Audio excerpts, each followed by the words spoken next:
All right. All right. Hey, what's up? Good to see you. Good seeing you. It's been a crazy year. What's up, guys? Dr. M3 here from Supercars Personified. And I have here with me my namesake, Cody, Yep. who has this Ford GT behind us. And we actually just went out for a little ride in the car. But, you know, there's a series I did years ago called Meet the Beast. And I've actually not done one of these in a long time. And clearly the Ford GT fits that criteria. Maybe an appropriate one to make a comeback. Exactly. Call the Beast. So tell us a little bit, Cody, about your car history, and then we'll get into a little bit about the Ford GT here. Okay. Well, I've loved cars since I was a little kid.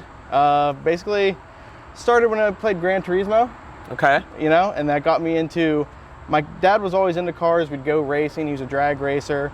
But there was something that didn't click with me as far as I couldn't tell the difference between a Camaro and a Corvette when I was about 5. Okay. And then once Gran Turismo came out, I learned every car from every car manufacturer, and then it just became a sickness. So it's Gran Turismo that kind of got you. That was a pushed me fire. the rest of the way. Like driving and stuff, I've always wanted to do, but like the ravenous consumption of car material, what came from Gran Turismo. I got you. Well, I'm sure a lot of you guys are like that as well. I think a lot of us can relate to something that sparked that interest, whether it was a family member or a video game, or maybe like some folks are, it's, you know, you are walking down the street and then this crazy thing comes flying by. And, you know, there's something obviously very exotic about the Ford GT. Yes. But, so, Camaro, Yep. you know, Gran Turismo. So tell me a little bit about your car history.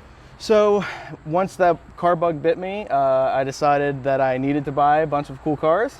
So that was the basically sole reason I pursued my career and got into cars. So the first car I bought out of school was an F80 M3, the Austin yellow one. Well, yeah, I mean, that's actually a pretty impressive car, by the way. In fact, I'm going to drop a picture. You're going to send me a picture. We'll drop a picture of that car in this video here, but that was a wonderful car.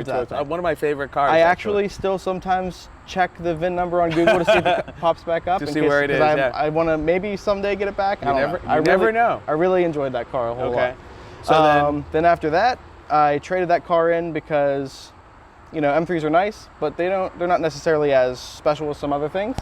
So when the GT350R came out, I was smitten. Yeah. And it's sacrilege that I now own a 350R and a Ford GT, but I actually am a Chevy person. So I have the two best Fords that have ever been made, basically, but I'm a Chevy guy. But you're a Chevy guy. But I said, I thought I would never buy a Mustang, but when the 350R came out and all of the reviews and just that flat pan crank and how it sounds, and it just seemed so special to me, and I had to have one. So I picked that car up.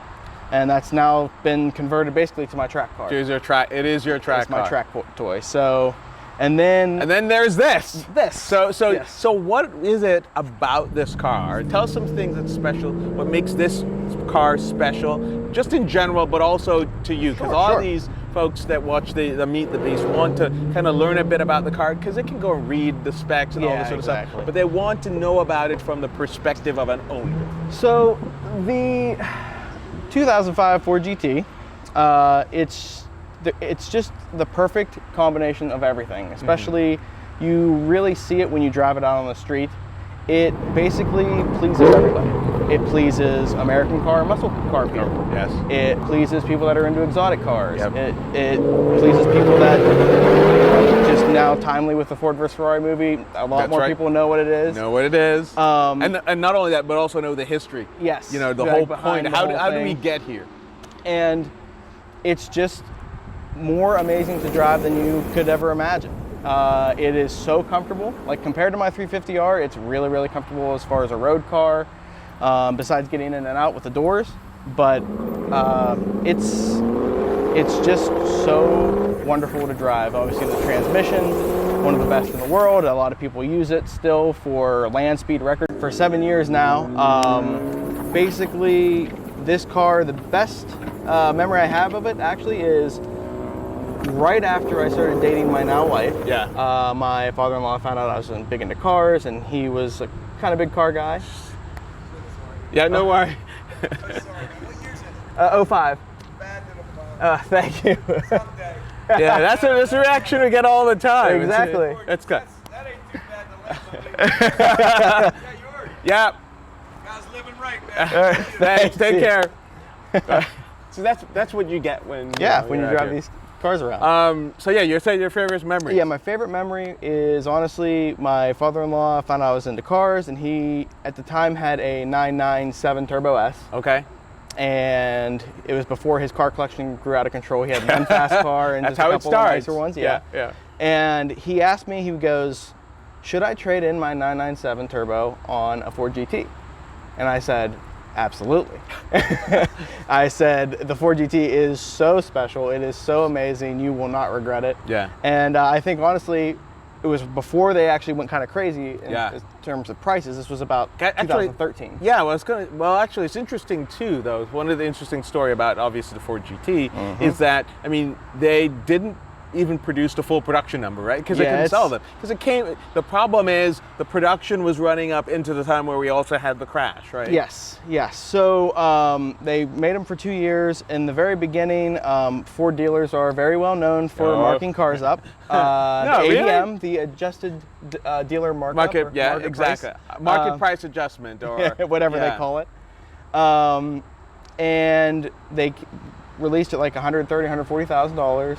People tried to mark them up. People weren't too interested. They didn't really know, do I want to buy a $150,000 Ford, exactly. And they kind of sat on dealer room floors for a little bit. Yeah. And then I don't really know what woke people up to it. It was kind of, I was in college at the time. I wasn't paying attention. You weren't in the market. Yeah. But they shot up like crazy right after. Everyone's like, oh my God, look how special this car is. It's beautiful. Yeah. They're so special, like I said, compared to the Courier GT and the Enzo and those contemporaries. And it just shot up in value. Yeah. And luckily I got my father-in-law sort of like, it wasn't MSRP, but it was way before they were like 300. Yeah. And I think that got me in his good graces ever since. So he trusted me with a lot of car decisions, and since then his collection has grown. Yeah. But one car has never left, and it was this one. Yeah. And so when he decided that he was going to start paring down his collection, Yeah. I said, you cannot let that car go. We'll take it. That one has to stay. This one has to stay. It's basically now a family heirloom good. of my father.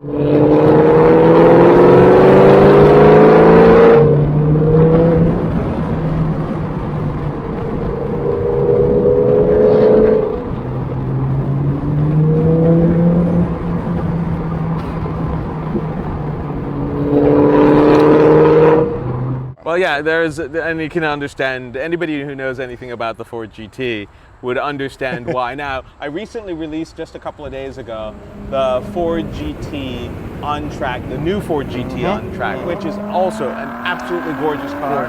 And it's got heritage and stuff about it, but there's still, in fact, comparatively speaking, in terms of the number of cars that are being produced, there's no question. The original, GT4, I mean, that's a whole different ballgame. Yeah. But this car, compared to the current Ford GT, I mean, they're both very different. I love the styling of the new one. It's obviously very modern, aerodynamic. It's very narrowed bodies. All have all the special technologies of now. Yes. But this still harkens back very much to the GT40. Yes. To me, this is still the GT to own. Yeah. Especially price wise now. Yeah. Oh yeah. The new GT is gorgeous. Love it. It is one of the most beautiful cars probably ever designed. It is wonderful. Yeah. I don't care for the EcoBoost V6. Yeah. I don't That's care the biggest disappointment of that car. Yeah. Yep. Just So bringing this all back now then to the Ford GT. I mean, this is in many ways. this is the reward. All right. So it's sort of paid off. And so what would you give? What words of advice would you give to somebody who is interested, say, in getting into a Ford GT? What would you tell them? I would say that it's an excellent decision. It's probably one of my favorite cars I've ever driven. My father-in-law has had a large group of exotic cars that he's been fortunate to buy, and I've been fortunate to experience. We've had Aventador SV, McLarens, SLS Black Series. Yeah. Yep. A lot of those cars are really awesome, but it's something about how analog and how wonderful this car is to drive that just makes it stand out over everything. You know, as far as looking for a Ford GT specifically, there's basically two realms of Ford GTs. There's the ones that are in the wrapper that have delivery miles, and those will always exist and command a premium. You have the heritage ones, which obviously the also premium. And then there is, you'd be surprised, a large contingent of people that bought them in 05, 06, and they have like 50, 60, 70, 80,000 miles on them. And so there's like a driver half and then a package half. A garage queen half. And some of those guys have one of each. You know, some of them bought two, and one and the other one is shrink wrapped, essentially. But, you know, as far as this is kind of in the middle. It's got just under 8,000 miles. Still pretty. It's pretty low mileage. Yeah, pretty low mileage, but it's never going to be. You know, the good thing is these hold their value so well because there is that huge disparity as far as delivery miles and really driven. There's really huge gaps of price brackets.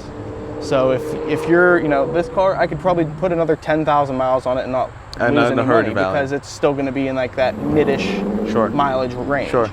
But that's, you know, as far as the market goes, that's sort of how Ford GTs work. As far as if you're looking for one, you're going to pay a premium for heritage or delivery miles, or you know, in all honesty, it's a Ford. You know, it's going to work. It's just a Mustang modular motor. Technically, it's the 1314 GT500 motor used this engine. So it's essentially sort of a Mustang underneath. If you want to say it that way. I mean, again, it's the package that makes the difference here. It's wonderful, but it's not something to scare you away as far as something that has miles or to work on or anything like that. It's the biggest pain is that it's mid-engine. All right, guys, that's going to do it for today's video. Go ahead and watch the series. It's Meet the Beast. It's going to be here in the link, top right-hand corner. Cody, what's your Instagram? My Instagram handle is Schullz51, SCHULLZ51. Good. Go ahead and follow him, guys. We'll see you again in the next video. Go ahead and follow us on Instagram, Twitter, Facebook, and TikTok. Yes, we now have TikTok. And go ahead and click the notification button so you get these videos whenever we release them. Thanks again for watching. We'll see you in the next video. Here's some really cool onboard from the Ford GT. See you next time.